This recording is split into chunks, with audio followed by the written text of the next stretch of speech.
Alright guys, so today we're going to take a look at Justice League International Omnibus Volume 1.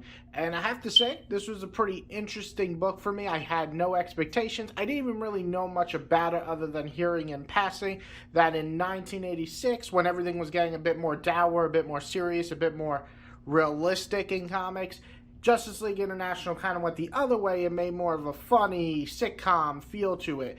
And I was actually pretty intrigued by that. But would it hold up? You know, that comedy of 86 might not work too well in 2022. Well, I'm here to give you my review and see if this is worth picking up right now. Let's get to it. All right, so as we open up this book, I want to make it clear that this is a pretty sizable omnibus. Now, I love big omnibuses, and this isn't over the top. I think some omnibuses are too big sometimes, but I like it right here. This is 30 main issues of the Justice League International. You also have Justice League Europe, which is kind of the spin-off to it, which is 6 issues here, the first 6. And then you have Justice League International Annuals 1 to 3. So we're collecting a nice, sturdy, right under 40 issue omnibus. And it's a really interesting story because I picked this up blind buy. I didn't read any reviews. I didn't really know much about it. I saw that it had Keith Giffen as the plotter and J.M. DeMatteis kind of doing the dialogue, and then you had Kevin Maguire as the artist. So I knew these names, reading comics now a long time,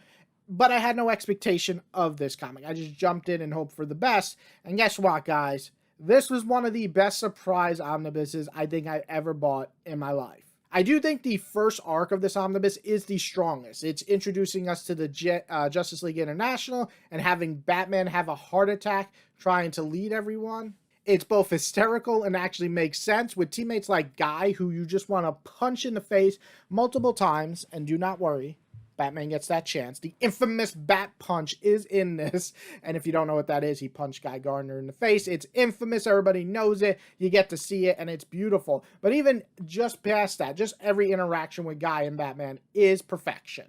But what about the rest of the teammates? Now, they do switch on and off. In the beginning, we have Black Canary, who leaves pretty soon after. We have Blue Beetle, who kind of stays the whole omnibus and really is one of the funniest characters in here. You have Booster Gold coming in, and you get to see the bromance between them grow. So all of that and so many other characters really get to build into interesting and fun characters that I really enjoyed. And what's interesting is that sometimes these take on some serious political themes, going into different countries and doing anything in there can cause a lot of problems for the Justice League since they are not from there, not in Europe. And that's the really interesting thing in the beginning is them kind of going head to head against a different country and saying, what are you doing in here?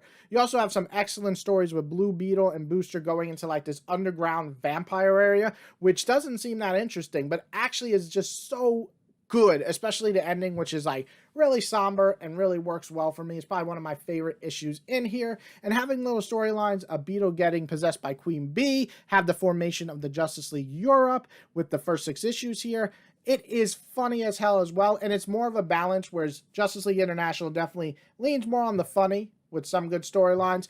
Justice League Europe is definitely focused on a heavier plot with a couple of humorous lines. Now, the art throughout the whole thing is great. The reactions, the faces are going to make you laugh. This has a very sitcom feel, so I wanted people to know that with the dialogue and the faces and the overreactions.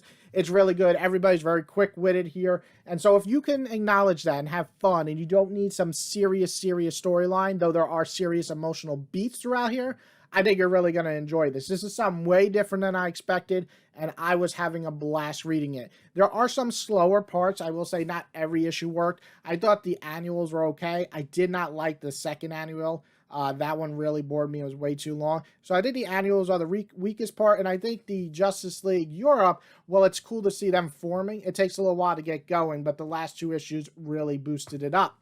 So what I'm saying here is if this is worth it, and I'm going to go with a very much so. This is a ton of fun.